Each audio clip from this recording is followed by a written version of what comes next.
शिवसेनेच्या 16 आमदार अपात्रते प्रकरणी उद्या महत्त्वाची सुनावणी होणार आहे. संपूर्ण राज्यासहित देशातील लोकांचं या निकालाकडे लक्ष लागलेलं आहे. आपल्यासोबत आमदार संजय शिरसाटे, आपण त्यांच्याशी बातचीत करणार आहोत. तुमचं देखील या 16 आमदारांच्या मध्ये नाव आहे. धाकधूक आहे मनामध्ये की कॉन्फिडन्स आहे की विजय तुमचाच होणार? नाही, आम्हाला काही धाकधूक नाही. मुळामध्ये जे काही सुनावणीच्या वेळी आम्हाला कागदपत्र दाखल करायची होती किंवा ज्या पद्धतीने आम्ही केलेला उठाव त्यावेळेला जी कायदेशीर प्रक्रिया असते ती पूर्ण आम्ही केलेली आहे. म्हणून आम्हाला कुठे धाकधुकी नाही. धाकधुकी या ज्या लोकांना झालेली आहे तर त्यांचं जर तुम्ही आता जर स्टेटमेंट पाहाल तर सगळे बदललेले आहेत. निकाल काय लागणार यापेक्षा मुख्यमंत्र्याला नार्वेकर भेटले कसे याच्यावर यांच्या चर्चा सुरू झालेल्या आहेत.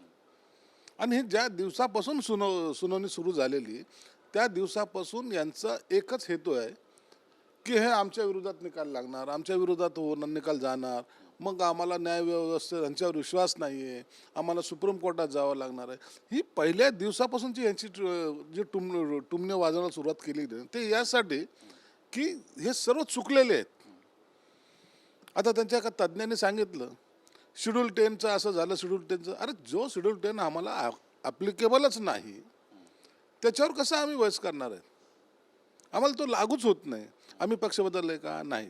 आम्ही दुसऱ्या गटात विलीन झालो का? नाही. आम्ही कोणत्या पक्षात गेलो का? नाही. आम्ही आमचा स्वतंत्र गट केला का? नाही. म्हणून आम्ही शिवसेना आहोत. म्हणून या बाकीच्या ज्या काही प्रोसेस आहेत ते आम्हाला लागू होत नाही. आणि यांचा सगळा आक्षेप त्या गोष्टीवर आहे. मग आमच्या व्हीपचं असं झालं. व्हीपमध्ये एकीकडे त्यांनी सांगायचं की आम्ही व्हीप बजावला, दुसरीकडे म्हणायचं नाही. मग आमच्या कर्मचाऱ्यांनी मेलवर पाठवला असेल, व्हॉट्सअपवर पाठवला असेल, मग त्याच्यावरचे आउटवर्ड नंबर वेगवेगळे. मग एकीकडे सांगायचं की आम्ही एक जो ठराव घेतला होता या संदर्भामध्ये काही मंत्र्याच्या 3 मंत्र्यांच्या सह्या घेतल्या होत्या, त्यांच्यासमोर झालेले ठराव, मग शपथपत्रात सांगायचं नाही ते मंत्री उपस्थितच नव्हते. यांचा जो बेसिक गोंधळ झालेला आहे त्या गोंधळामुळं यांच्या विरोधात निकाल जाण्याची यांना दाट शक्यता यांना आहे. म्हणून हे बिथरलेल्या अवस्थेमध्ये आता स्टेटमेंट करायला लागलेले आहेत. म्हणून आम्हाला काळजी नाही. कायदेशीर ज्या पद्धतीने निकाल लागेल हा निकाल फक्त महाराष्ट्रासाठी नाही तर देशाच्या इतिहासामध्ये एक वेगळा दिशा देणारा निकाल आहे, हे समजलं पाहिजे यांनी. नाही, पण उद्धव ठाकरे यांनी पत्रकार परिषद घेतली, त्यामध्ये ते म्हणतायत की न्यायमूर्ती जे आहेत ते स्वतःच आरोपीच्या घरी जाऊन वर्षावर जाऊन त्यांना भेटले, मुख्यमंत्र्यांवर टीका करतायत आणि हे लोकशाहीसाठी घातक आहे. या देशात लोकशाही टिकेल की नाही हा सुद्धा एक प्रश्न उपस्थित करतायत ते. असं नसतं. निकाल हा भाग वेगळा आहे. न्यायमूर्तीच्या भूमिकेत गेल्यानंतर न्यायमूर्ती वैयक्तिक काय किंवा कुणाला भेटलं, मग जर भेटायचं जर एवढं जर असतं त्यांना तर ते कधी भेटले असते, फोनवर बोलू शकले असते. फोनवर बोलता येणार नाही, मोबाईल नाही, लँडलाईन नाही. त्या भेटीचा याचा काही संबंध नाही. एखाद्याची वैयक्तिक भेट ह्याच्यासाठी तुम्ही घेणं म्हणजे त्याला काही बंधन आहेत का असे पूर्ण की त्यांनी इथं हल्लं नाही पाहिजे, ही स्टेप क्रॉस नाही केली पाहिजे. स्पीकर कधी जात नाही, मुख्यमंत्र्यांना बोलून घेत असतात, असा सुद्धा मुद्दा ते उपस्थित करतात.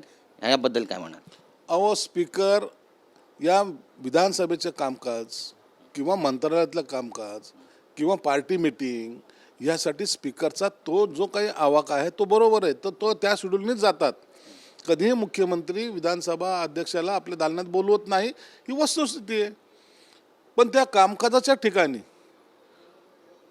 जेव्हा त्यांचं वैयक्तिक काय कुणाचं एखाद्याचं असेल, 24 तास ते मुख्यमंत्र्याच्या भूमिकेत मुख्यमंत्र्यांनी राहावं किंवा 24 तास अध्यक्षांनी अध्यक्षाच्या भूमिकेत राहावं असं नसतं.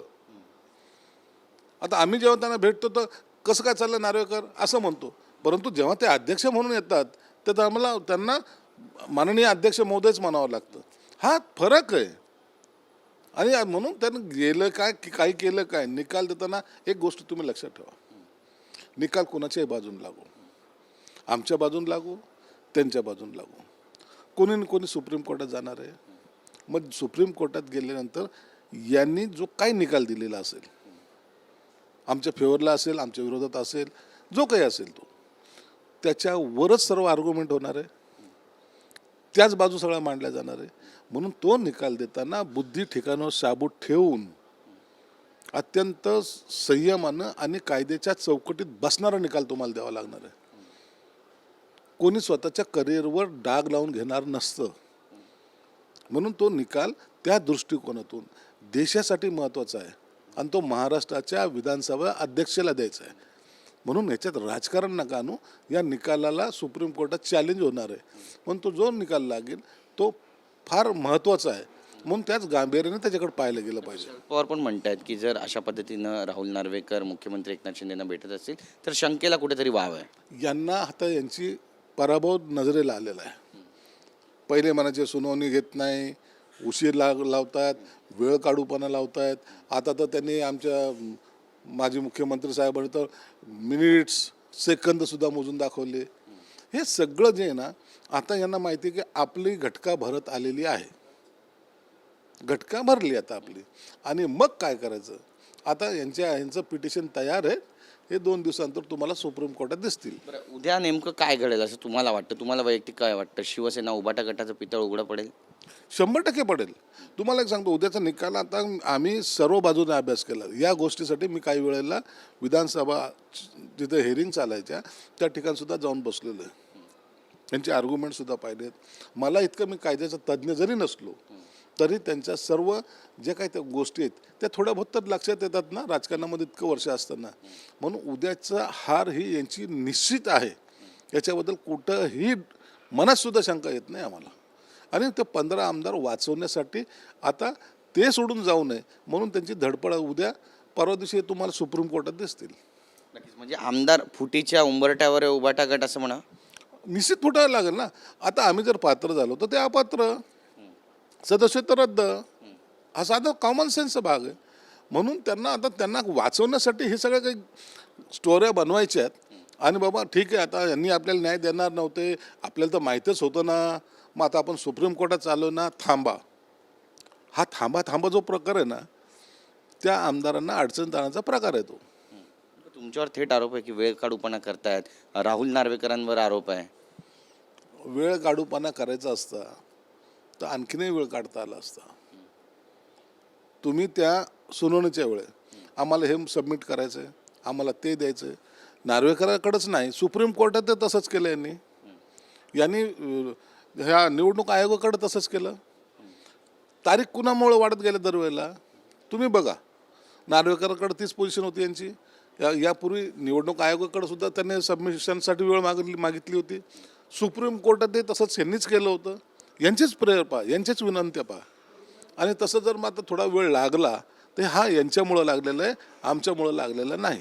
दुसरा अत्यंत महत्त्वाचा प्रश्न आहे. रवींद्र वायकर यांच्या घरी ईडीची धाड पडली आहे. त्या ठिकाणी महिलांनी त्यांच्या कार्यकर्त्यांनी आक्रोश केलेला आहे.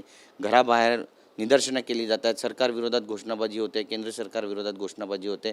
त्यासोबतच राजन विचारे आहेत, त्यांच्या घरी पण IT इन्कम टॅक्सची धाड पडलेली आहे. त्यामुळे दबाव तंत्राचा कुठेतरी वापर होतोय. शरद पवार म्हणतात की दिल्लीतील सरकार बदलणार नाही तोपर्यंत या सगळे धाडसत्र थांबणार नाही. कसं पाहता याकडे? बघा, राजन विचाराकडे आयकर खात्याचा छापा पडलेला आहे, वायकरांकडे ईडीची छापा पडलेली आहेत.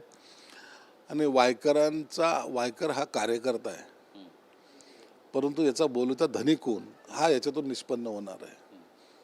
मग मी आताच बोललो की हा छोटा मासा आहे. इतकं मोठं साम्राज्य हे कुणाच्या आशीर्वादाने उभारलं गेलं. कोण त्याच्यात आहे, त्यांची ती लिंक जी आहे तिथपर्यंत जाणार आहे. वायकरच्या एकट्याच्या घरी ईडीचा छापा पडला आहे का? 7 लोकांच्याकडे छापे पडलेत. आणि हे 7ही लोक कुणाशी कनेक्ट आहेत हे भविष्यात तुम्हाला लक्षात येईल ना.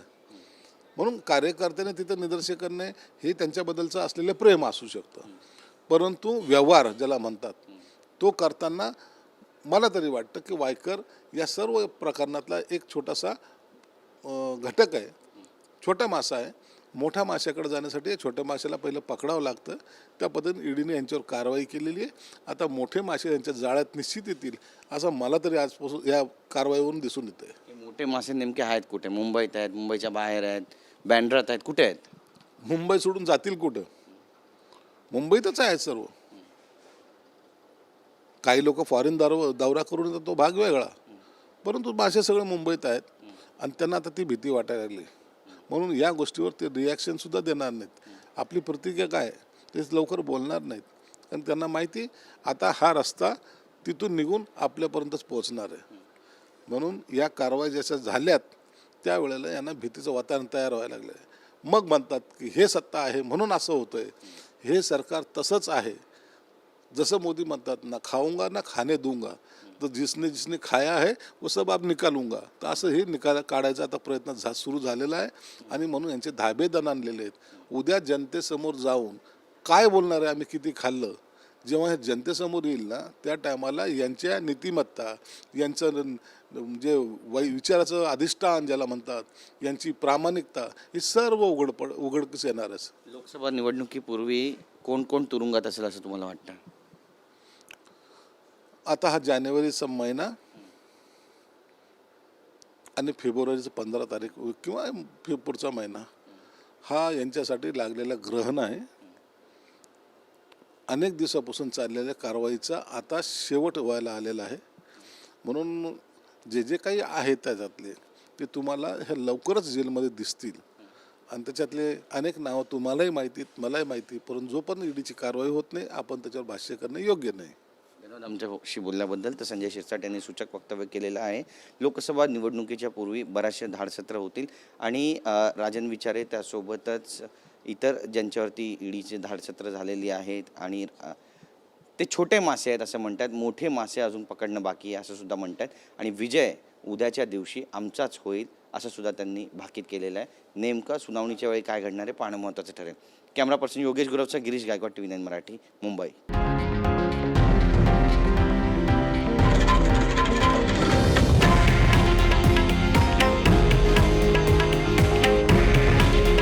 हे आहे देशातील नंबर 1 न्यूज नेटवर्क आणि आपण पाहत आहात TV9 मराठी.